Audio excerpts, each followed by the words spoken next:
Oke, ya, dengan mengucapkan Bismillahirrahmanirrahim. Assalamualaikum warahmatullahi wabarakatuh.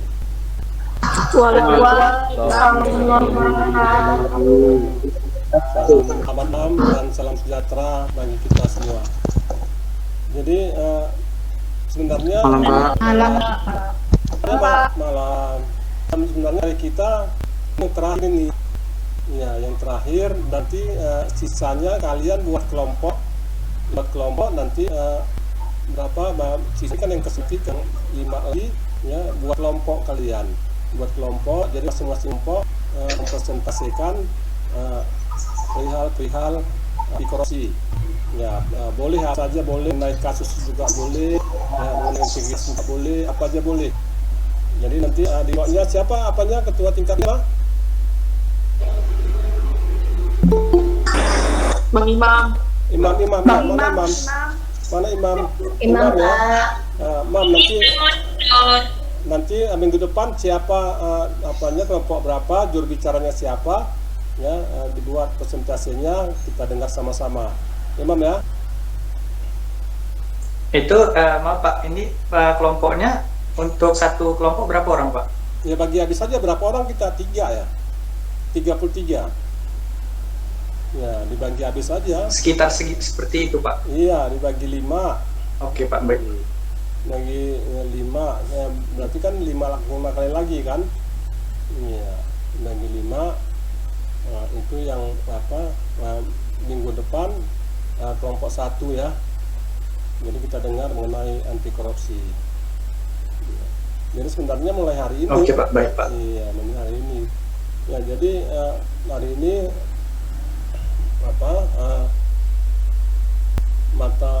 materi kita ya, kalau yang saya share itu kan mengenai yang saya share itu kan mengenai mahasiswa ya, peran mahasiswa dalam anti korupsi ya. Kemudian saat ini ya kita materi kita adalah peran masyarakat ya, bagaimana masyarakat ya juga ikut berperan dalam menurunkan ya anti korupsi. Nah, jadi untuk selanjutnya yaitu yang nanti yang persentase tadi ya. Jadi persentasenya boleh contoh-contoh anti korupsi terhadap mahasiswa juga boleh, masyarakat juga boleh. Itu kasus-kasus kasus-kasus yang terjadi juga boleh ya. Jadi itulah sebagai topik dari presentasi kita yang dimulai minggu depan ya. Jadi untuk tidak berlama-lama kita lihat dulu ya slide sebagai berikut ya. Jadi ini kelihatan ya? Kelihatan Pak. Iya. Jadi partisipasi masyarakat dalam pemberantasan korupsi. Ya, kenapa? Ya, masyarakat juga ikut berperan dalam korupsi ini. Ya. Jadi korupsi adalah kejahatan luar biasa. Ya, jadi seperti yang sudah korupsi ini adalah kejahatan yang luar biasa. Ordinary crime. Ya, itu termasuk salah satu kejahatan luar biasa adalah narkoba. Ya, kemudian pencucian uang ya, ini termasuk kejahatan yang sangat luar biasa. Itu makanya semua kita harus terlibat ya dalam pemberantasan korupsi. Jadi peraturan pemerintah itu juga sudah dibuat nomor 99 tahun 2012. Itu tindak pidana terorisme, narkoba ya, kemudian psikotropi ya, korupsi, kejahatan terhadap keamanan negara, dan kejahatan hak asasi manusia yang berat, tentang kejahatan transnasional berorganisasi lainnya yang merupakan kejahatan luar biasa karena mengakibatkan kerugian yang besar bagi negara atau masyarakat atau korban yang banyak atau menimbulkan kepanikan, kecemasan atau ketakutan yang luar biasa kepada masyarakat. Jadi inilah makanya korupsi itu salah satu sebagai kejahatan yang luar biasa. Ya, makanya pemerintah itu mewanti-wanti bukan hanya pemerintah yang bertanggung jawab, ya, tetapi semua elemen-elemen masyarakat juga bertanggung jawab terhadap korupsi ini. Ya. Ya, kita lihat fakta kasus korupsi 2024 sampai 2017. Ini kasusnya ya bisa kita lihat ya bagaimana kasus korupsi ini ya. Ada anggota DPR, DPRD, lembaga kementerian. Ini ada 670 kasus ya tahun 2004-2017. Ya, inilah kasus-kasus yang yang terjadi pada dekade itu. Ya, jadi bagaimana strategi pemberantasan korupsi? Ya, ini pemerintah juga membuat beberapa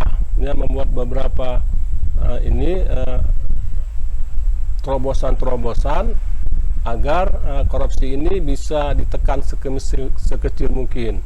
Ya, ada efek jerah ya, yang dilakukan pemerintah, kemudian perbaikan sistem. Ya, kalau di efek jerah ya itu kasus-kasus korupsi itu dibawa ke meja hijau, kemudian dihukum. Yaitu efek jerahnya. Ya, kemudian perbaikan sistem. Jadi pemerintah itu berusaha bagaimana sistem-sistem ya yang ada ini diperbaiki terus-menerus ya, sehingga celah-celah korupsi bisa ditutupi ya, tidak lagi seperti dulu ya. Jadi sistem-sistem diperbaiki ya, misalnya pengadaan barang dan jasa itu ada dilelang ya, dilelang secara elektronik, jadi tidak lagi seperti dulu ya, face to face. Jadi diperbaiki sistem-sistem yang dapat mengakibatkan korupsi tadi ya. Tapi kok perbaikan sistem tadi juga ada celahnya. Jadi bagaimana celahnya tadi dipergunakan oleh aktor-aktor intelektual tadi ya, itu untuk mencari kekayaan orang-orangnya ya. Kemudian membangun nilai ya, ya, bagaimana masyarakat tadi dibangun nilainya, nilai integritas tadi, 9 nilai inti tadi. Jadi inilah partisipasi publik ya, bagaimana strategi pemberantas korupsi ya. Ini jadi ketiga ini jadilah dia publik partisipasi ya. Jadi bagaimana peran masyarakat dalam undang-undang ya, dalam Undang-Undang Nomor 30 Tahun 2002 tentang KPK. Pemberantasan tindak pidana korupsi adalah serangkaian tindakan untuk mencegah dan memberantas tindak pidana korupsi melalui upaya koordinasi, supervisi, monitor, penyelidikan, dan peran serta masyarakat berdasarkan peraturan perundang-undangan. Ya, jadi inilah peran serta masyarakat. Ya. Kemudian strateginya bagaimana? Strategi pemberantasan korupsi seperti yang tadi ya, yang ketiga tadi. Ya, itulah strateginya. Ya. Jadi mengapa melibatkan masyarakat? Ya, kenapa masyarakat itu dilibatkan?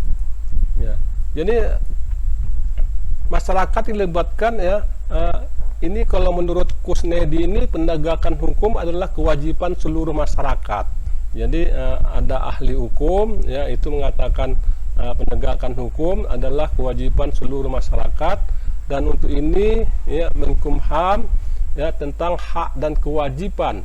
Pemahaman tentang hak dan kewajiban menjadi syarat mutlak. Nah, ini menurut ya Kusnedi. Sedangkan Sucipto itu mengatakan, menyampaikan pendapatnya mengenai penegakan hukum ya adalah kekuasaan hukum secara konkret dalam kehidupan bermasyarakat.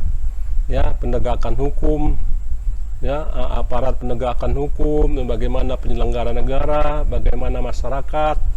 Atau kunci utama penegakan hukum adalah kesadaran dan ketaatan hukum dari masing-masing stakeholder. Ya, jadi peran masyarakat dalam pemberantasan korupsi menurut Undang-Undang Nomor 30 Tahun 2002 tentang KPK.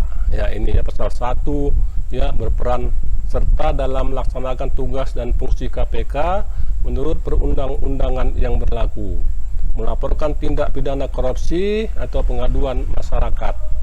Ya, kemudian pasal 13 turut melakukan pendidikan, sosialisasi dan kampanye anti korupsi. ya pasal 22, 29, 30 mengikuti ya, mengawasi proses dan mekanisme pencalonan dan pemilihan anggota Komisi Pemberantasan Korupsi. Ya. Ya, jadi peran perguruan tinggi juga ada dalam hal ini ya. Jadi bukan masyarakat saja ya. Ini peran masyarakat ya, kemudian peran perguruan tinggi ya.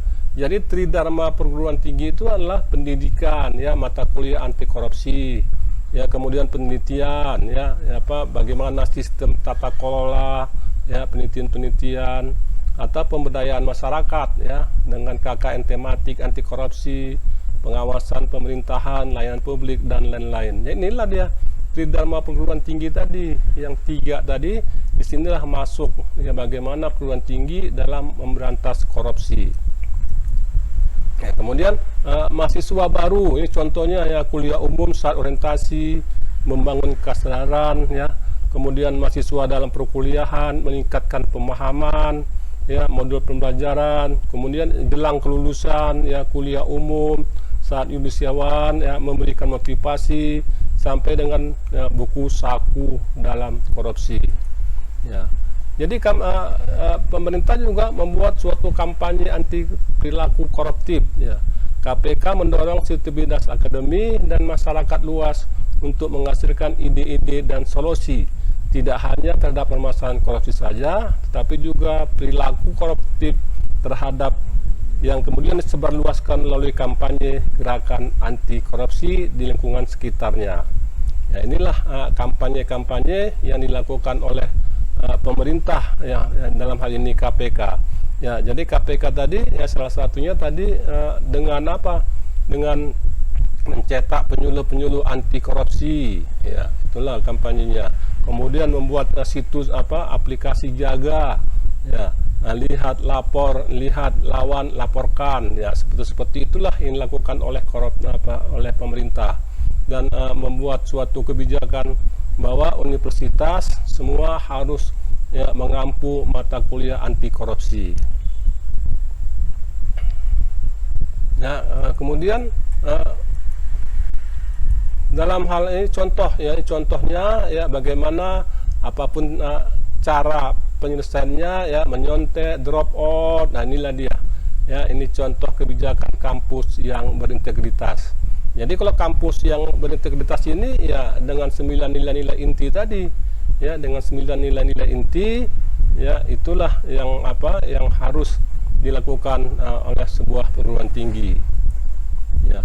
Kemudian kampanye nilai integritas atau budaya anti korupsi melalui gerakan mahasiswa kampus ya.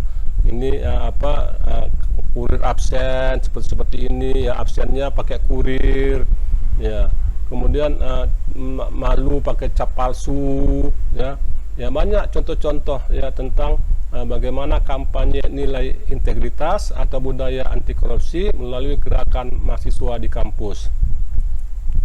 Ya. Izin Pak. Ya. Itu mahasiswa yang lain yang baru mau join meminta di ACC Pak mereka. Mana bisa lagi nih, kita udah masuk dengan ini. Udah ya Pak. Ada Pak. Itu makanya tadi apa? Dan kalian nggak bisa lagi ya, kalau kita sudah mulai. Jadi kalau misalnya udah mulai bisa di-add lagi. Kan saya masuk memberikan presentasi. Jadi nggak bisa di-add lagi. Jadi kalau keluar dari presentasi barulah bisa masuk. Ya sabar aja bilang, Mam. Iya. Iya Pak, baik Pak. Iya Pak, sebelumnya Pak.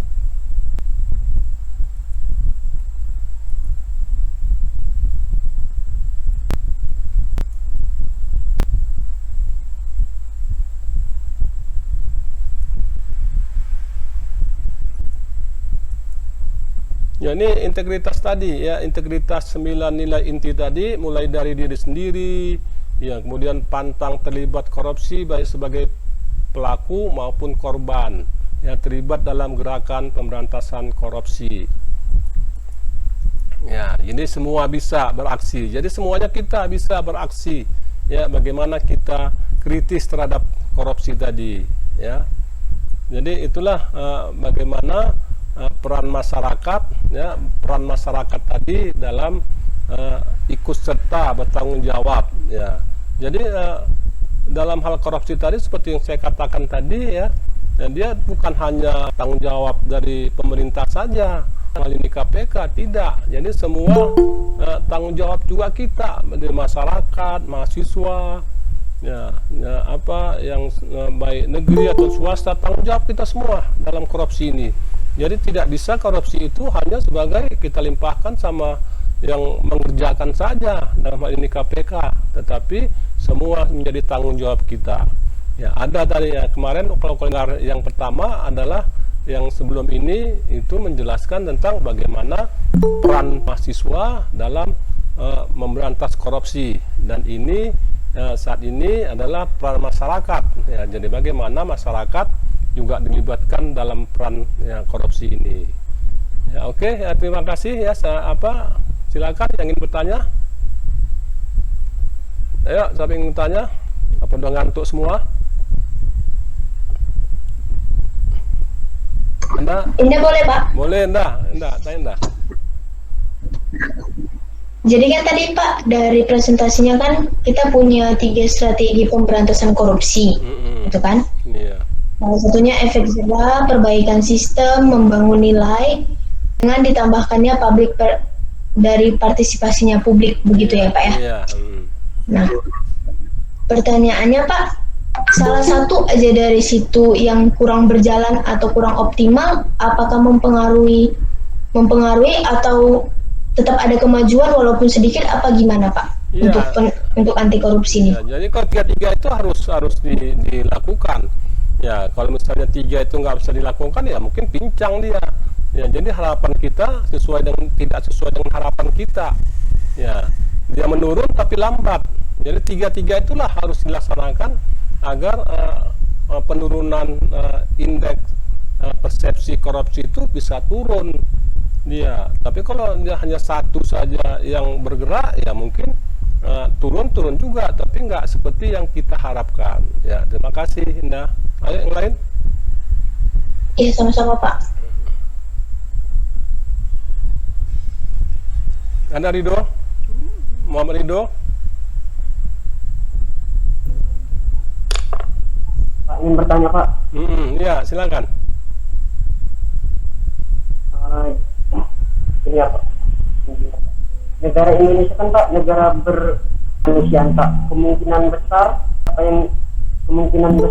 bahkan dibuat enggak Pak peraturan siapa yang korupsi? Enggak, buka dulu apa kamu enggak kedengaran, buka dulu apamu, maskermu. Kita kan belajar online, enggak akan mungkin sampai kemari virus kamu. Ya Pak, ramai orang lagi Pak. Iya, ayo. Negara Indonesia kan Pak negara berkemanusiaan. Iya.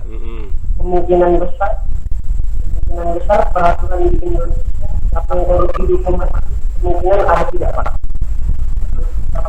Baru Pak, yang kedua, apa itu bisa mengurangi pertumbuhan itu? Ayo jawab dulu. Ridho, jawab Ridho. Iya Pak. Jawab dulu. Yang ditanya Andri tadi. Ya. Pertanyaannya apa tadi Bang Andri? Boleh diulang Bang? Nah, coba. Indonesia kan negara berkemanusiaan. Ya. Kemungkinan besar ada nggak di Indonesia ini dibuat peraturan siapa yang korupsi dihukum mati? Oh, ada nggak hukuman mati? Pertama, yang kedua. Yang kedua, siapa yang korupsi dihukum mati, apakah itu mengurangi faktor orang-orang yang korupsi? Ya, kalau dia dihukum mati, apakah mengurangi? Ya, jawab dulu kira-kira gimana? Oke Bang, gini Bang. Sebelumnya saya sudah pernah bertanya sama Pak Nijam tentang hukum mati di Indonesia. Hukum mati di Indonesia itu tidak bisa diterapkan di negara kita Bang, karena di negara kita punya hak asasi manusia. Sebenarnya sih kalau memang hukum mati bisa diterapkan dalam hukum kita, itu bisa berkurang sih untuk tindak pidana korupsinya. Ya. Sekian Pak. Ya, yang kedua tadi kalau misalnya di ada hukuman mati bisa berkurang, ya. Itu jawabannya Andri. Ya, bagus sekali jawabannya, Ridho. Harusnya bisa, Pak. Kalau memang itu bisa diterapkan di negara kita, Pak. Iya, harusnya bisa. Bisa mengurangi. Karena negara kita negara Konoha, Pak, jadi nggak bisa, Pak. Iya. Oke, terima kasih Ridho. Ayo tanya lagi, siapa? Ya, Pak. Ya, Irfan. Pak. Iya. Mau tanya, Pak. Ayo, siapa Yusnita?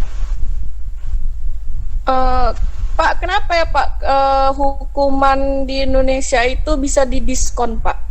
Untuk hukuman apapun, Pak, untuk yang korupsi ataupun yang lainnya, Pak. Ya, Kayak kejadian yang kemarin tuh yang kan ada siapa tuh, lupa namanya, Pak. Dia dihukum tapi hukumannya itu didiskon lebih banyak, Pak. Sedangkan untuk nenek-nenek yang mencuri kayu aja hukumannya lebih besar daripada hukuman yang diterima sama yang sih, Pak, gitu, Pak. Iya, terima kasih. Ya, terima kasih Yusnita. Ya, jawab dulu Sinta. Sinta Tapo Bolon, jawab dulu. Jangan si Sinta yang jawab.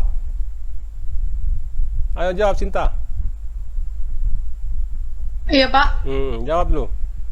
Menjawab dari pertanyaan Kak Yusnita. Misal nih, Kak, dari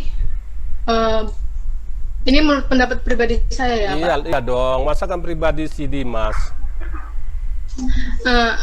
Misal nih, Kak, ada kasus orang pejabat korupsi sekian ratus juta. Dia dihukum itu ada peraturan gitu, Kak. Jadi bisa dikasih keringanan dengan membayar denda sekian juta gitu, Pak. Gitu, Enggak, Pak. Namun saya juga pertanyaannya kenapa didiskon? Kan ada pemotongan ya, itu, kan ada pemotongan hari ya, raya, Pak. pemotongan ini. Kenapa?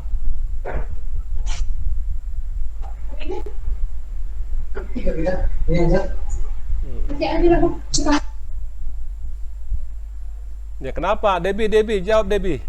Kenapa Debbie? Kenapa hukuman itu banyak didiskon?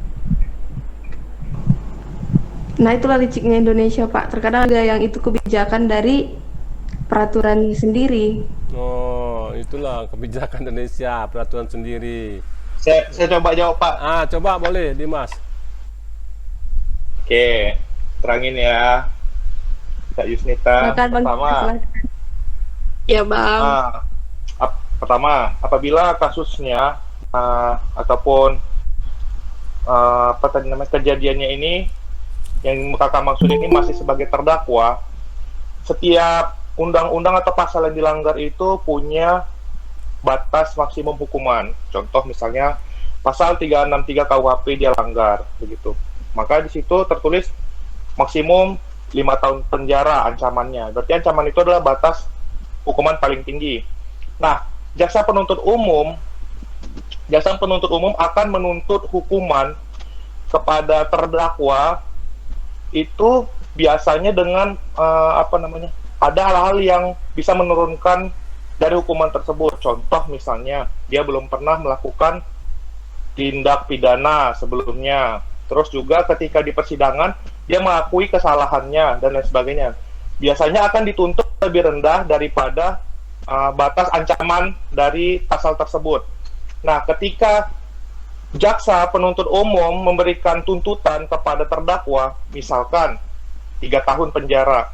Nah, dan di 3 tahun itu hakim akan melihat kondisi di persidangan apakah kondusif atau enggak terhadap terdakwa.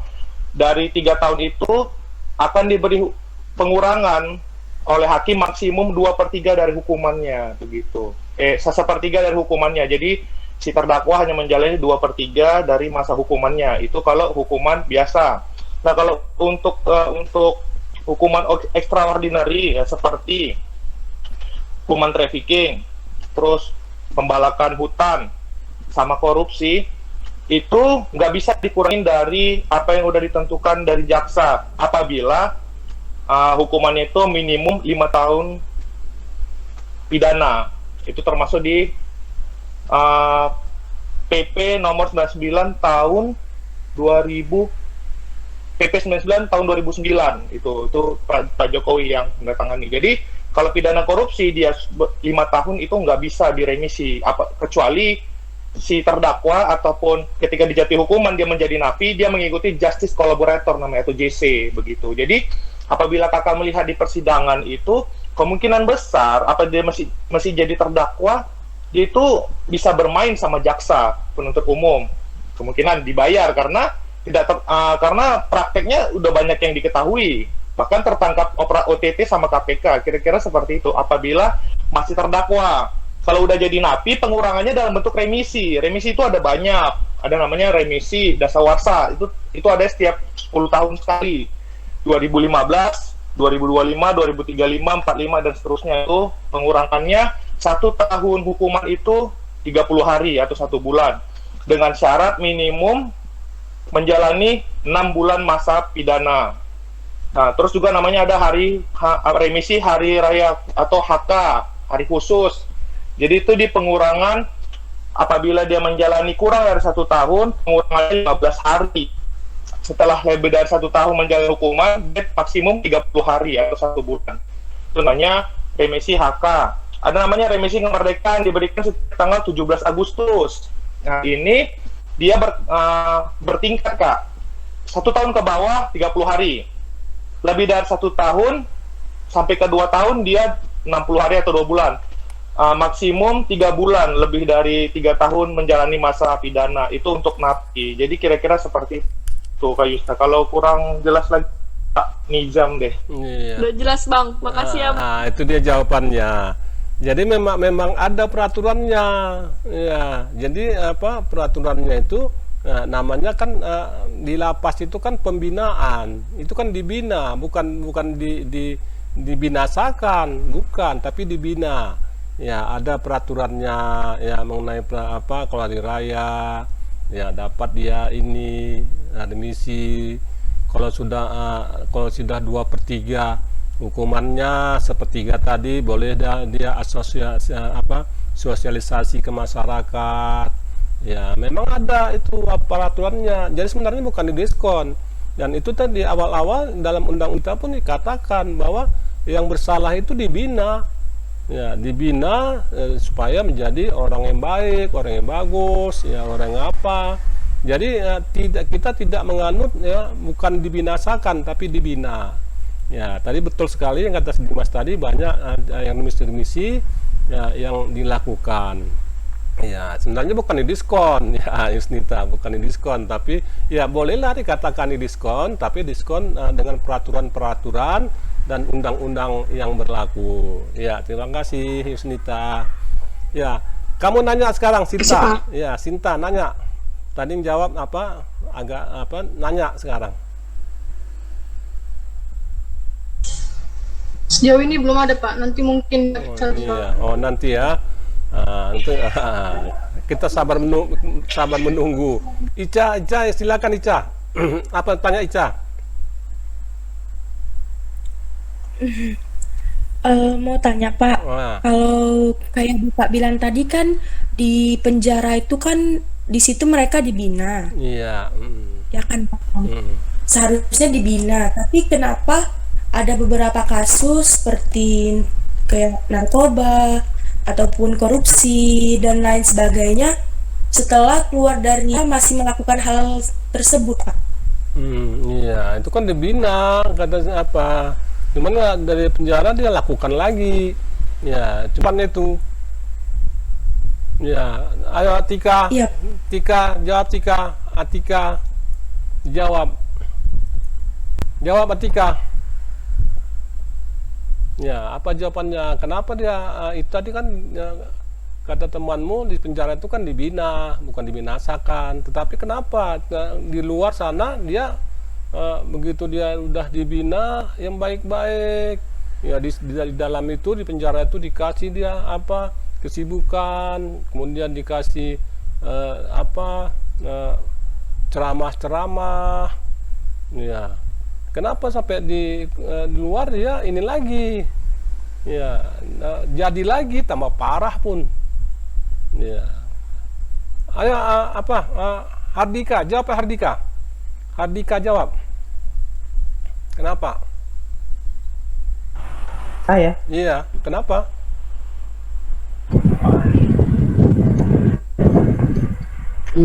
Kalau masalah itu tergantung orang masing-masing. Setiap manusia itu memang memiliki sifat lupa, sifat salah. Sama seperti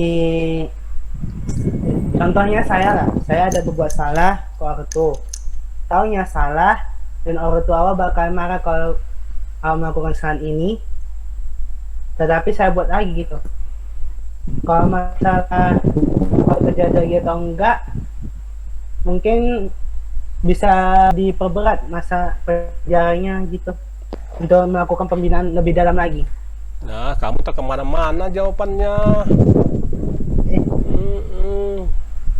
Nggak nyenggol pun enggak. Dia kan sudah dihukum, masuklah penjara, lapas. Kemudian kan di lapas itu kan dinamakan lapas itu kan pembinaan. Iya.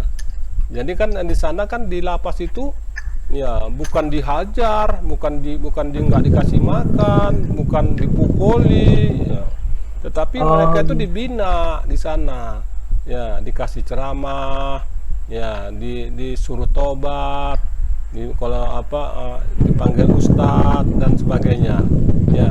Tetapi nanti udah 5 tahun 6 tahun keluar bertambah ganas. Itu kenapa?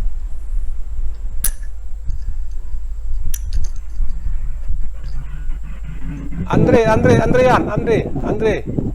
jawab dulu Andrean. Ya Pak. Nah, jawab dulu. Kalau menurut saya Pak, saya kan pernah PKL juga di kantor polisi itu ya Pak. Jadi agak tahu sih. Kalau itu Pak, biasanya memang orangnya yang memiliki penalaran itu kurang tinggi gitu ya Pak, daripada yang lain. Baru pun kemungkinan besar juga dia itu memang terpengaruh pada lingkungan gitu. Ya. Lingkungannya kurang bagusnya aja Pak. Makasih Pak.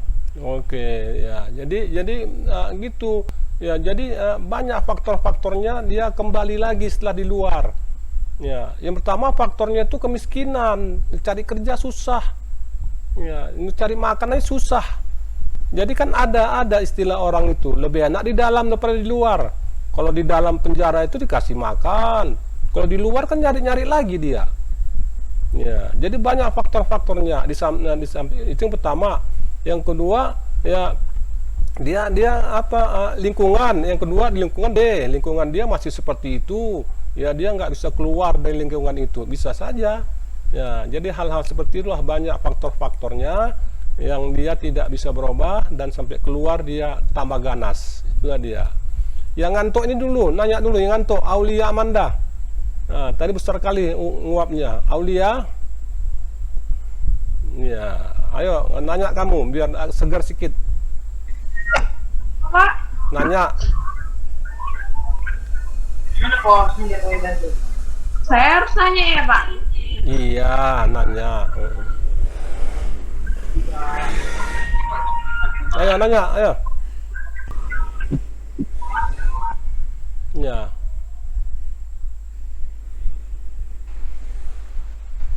Kalau enggak siapa? Si Bahista nanya. Ayo. Nanya, ayo. Pak izin bertanya. Nah, siapa? Boleh, ayo. Cinta Pak. Nah, ayo Cinta.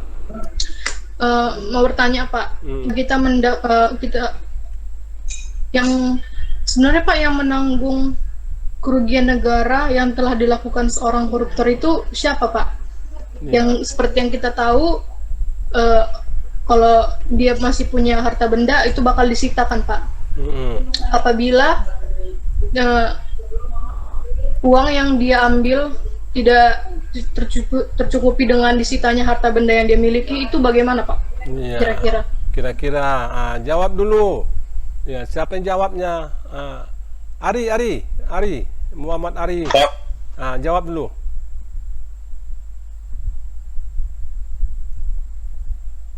Ari, Muhammad Ari. Ya, halo Pak. Iya. Muhammad Ari, mana?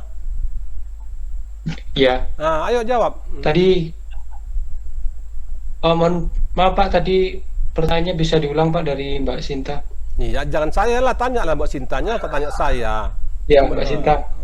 Orang kamu melamun aja, ngayal aja. Oke, saya ulang ya Bang. Nah, dengar ya, gitu, marah sedikit.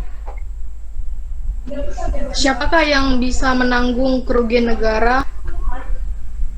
Kalau misal gini Bang, kita mendapati seorang koruptor.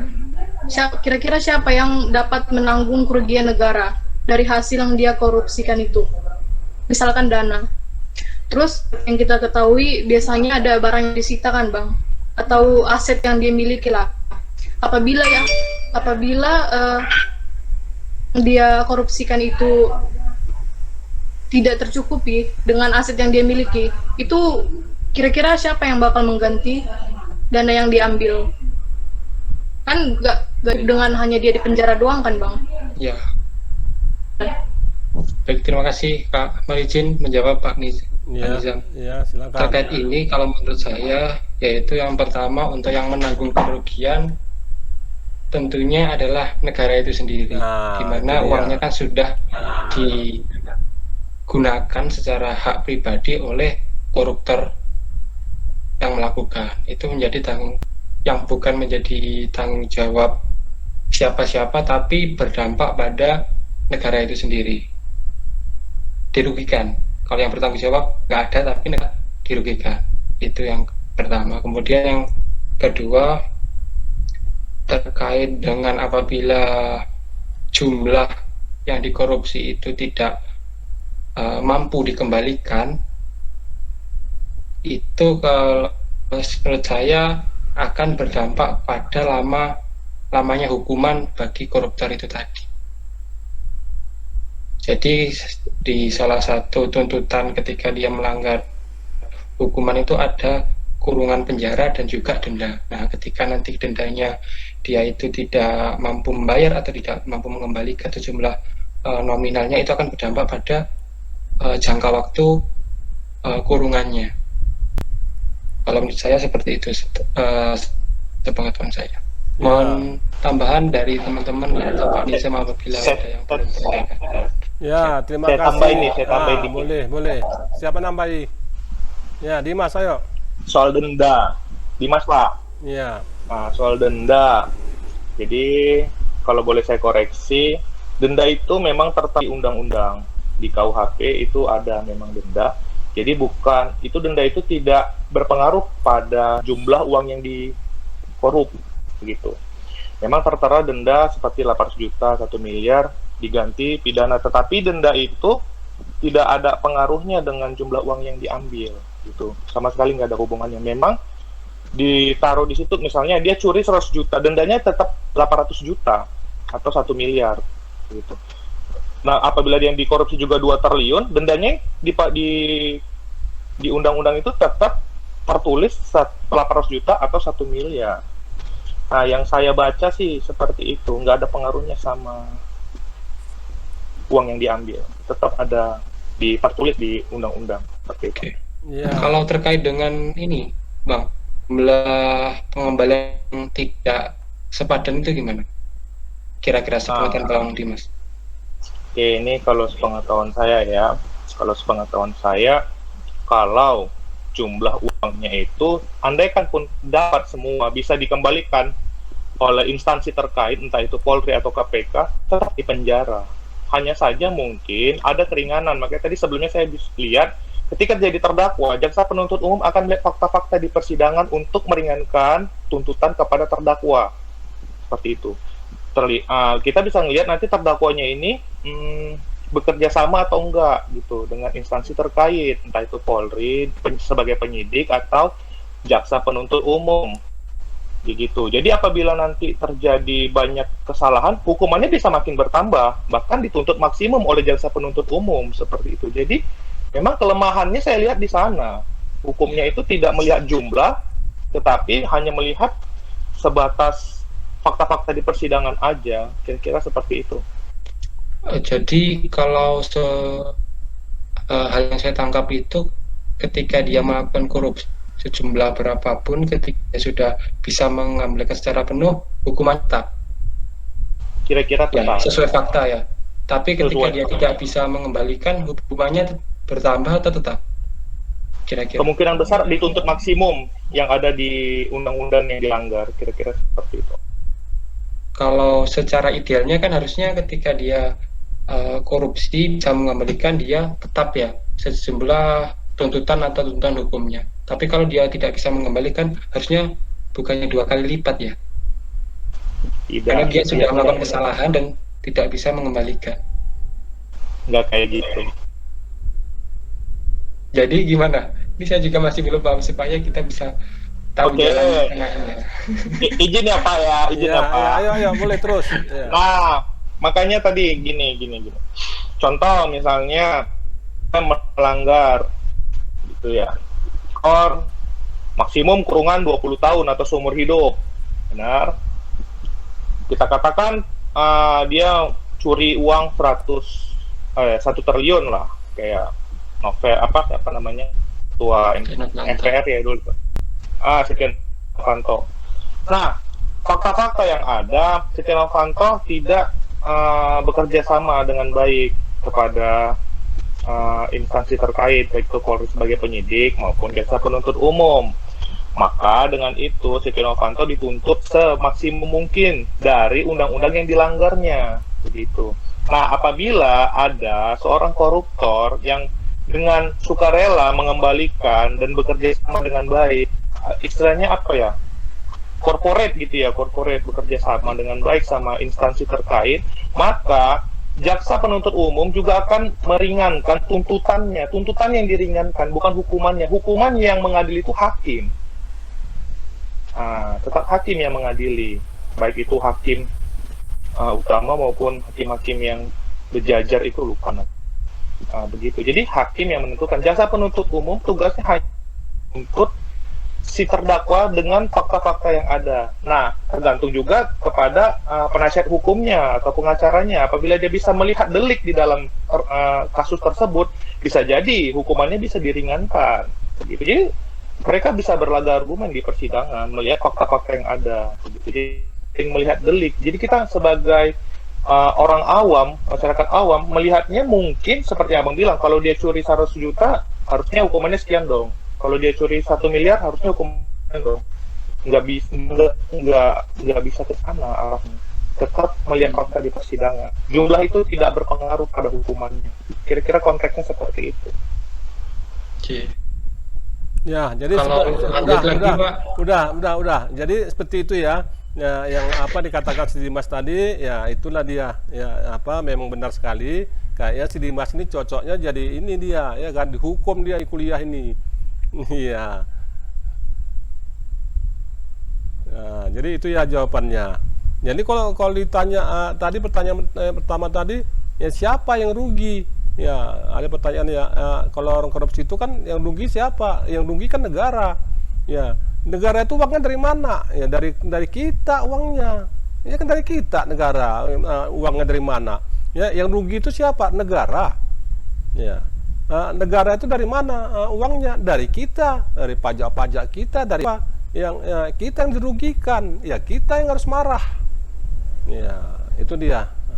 Ya, jadi hal seperti inilah nanti ya mulai minggu depan ya Imam ya, seperti inilah ya, nanti satu yang bawa, nanti kita bertanya, nanti temannya yang satu grup nanti yang bantu menjawab. Ya. Jadi kelompok 1 minggu depan. Ya.